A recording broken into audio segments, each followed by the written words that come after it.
The final year degree examination dates have been announced. In a month or two, some of you out there will graduate and enter a new phase of your lives. Graduating from a university can be very exciting and stressful at the very same time. While one part of your life gets over, another just begins. Moreover, figuring out what you want to do with the rest of your life is not a very easy task, especially for college graduates who often have no real-world work experience to help them decide. Final year students experience a lot of panic and uncertainty when it comes to their employment prospects, and the pandemic has brought in new challenges as well. Making that move from student to employee is not an easy task. A lot of mistakes can be made if you don't really know what you're looking for. So here we are today to help all the students out there with how they can make their journey of job hunting quite easy by building a perfect resume. The very first basic step towards your career is your resume. Your resume is arguably the most valuable piece of paper of your career. But this document can be very daunting for many. Maybe you're not sure how to fit in all your information onto one paper. Maybe you're not sure about the right way to format or to write your resume. Maybe you don't even know what a resume is. What is a resume? A resume is a formal document that shows your professional background to your prospective employer. It gives a listing of your skills, your qualifications, and where you want to go next in your career, all in one document.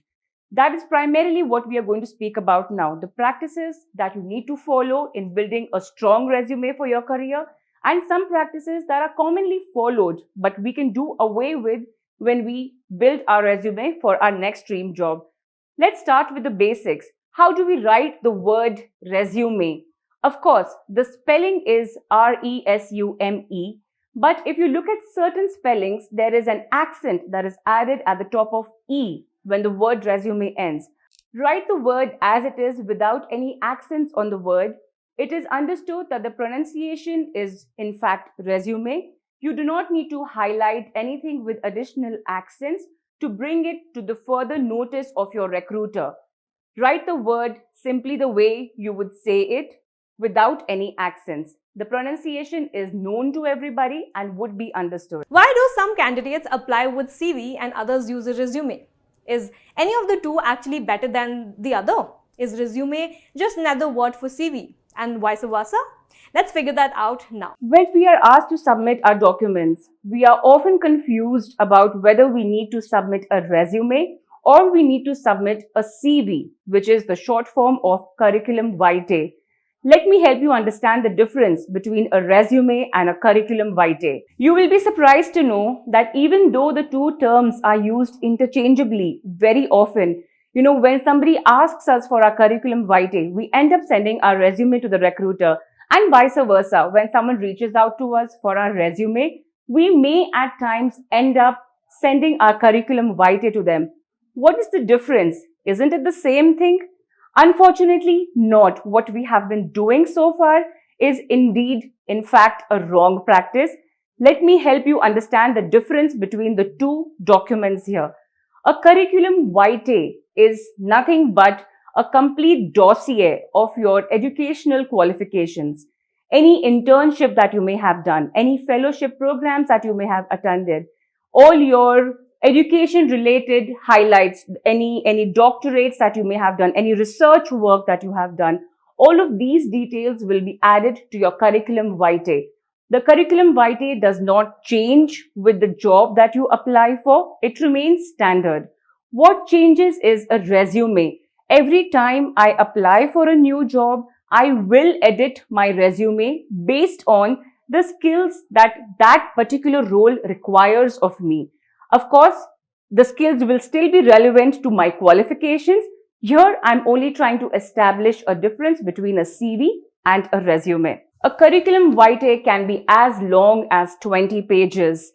Yes, indeed, though shocking as it may sound, that can be the length of your curriculum vitae, depending on the kind of educational background you come from. If you have invested that much time in internships and, researches or any kind of other educational activities, the more your educational activities, the bigger will your curriculum vitae be.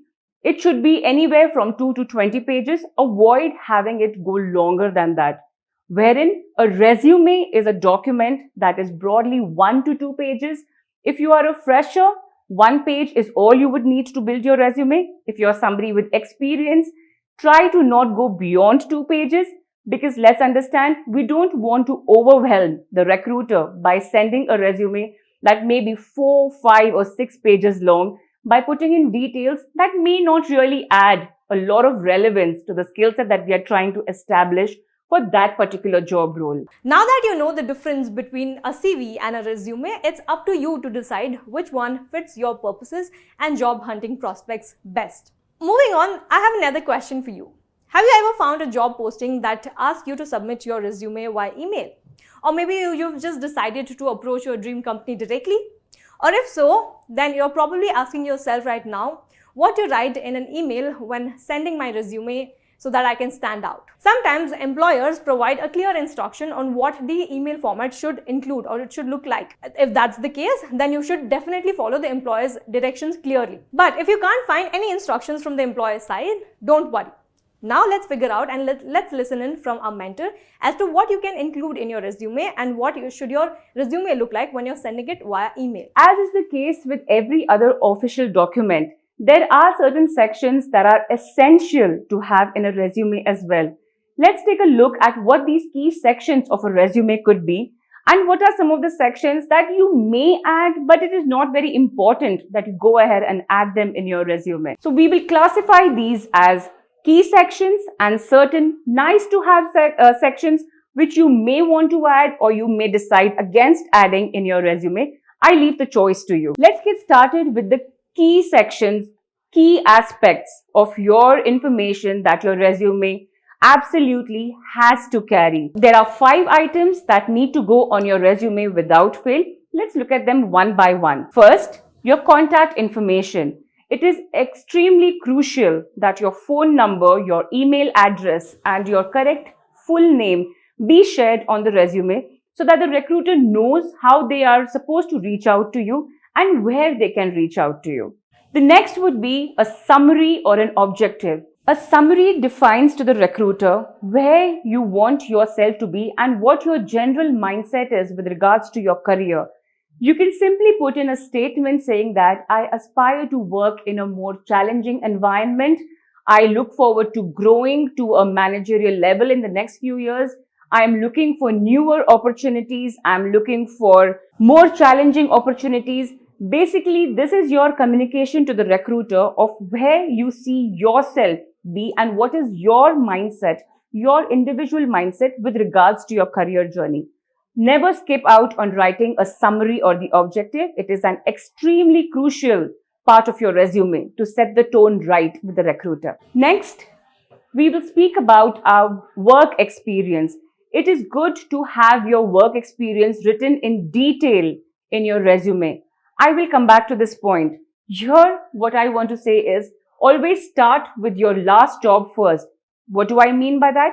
If you're working presently in a particular role, that should be the first job that reflects on your resume. Start with that and then take the recruiter on a backward journey of what your career has been in the last few years of your work experience. If you have changed 5 jobs, ensure that the maximum highlight, maximum points of explanation and detailed information is given to the role that is a close match to the role that you're applying for.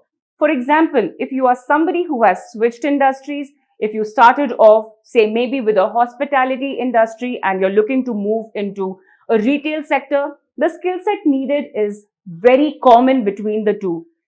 See how you can best align your skill set with regards to your hospitality experience with the prospective retail experience and edit your resume accordingly. If you are somebody who has worked in the IT sector, for example, and you want to make a switch to aviation, maybe as a ground staff or maybe as a cabin crew, please ensure that you list only your relevant skills. For example, if you have any kind of customer service skills that you have been exposed to in your IT work role, ensure that you highlight those skills when you send your resume for the role of that of a cabin crew.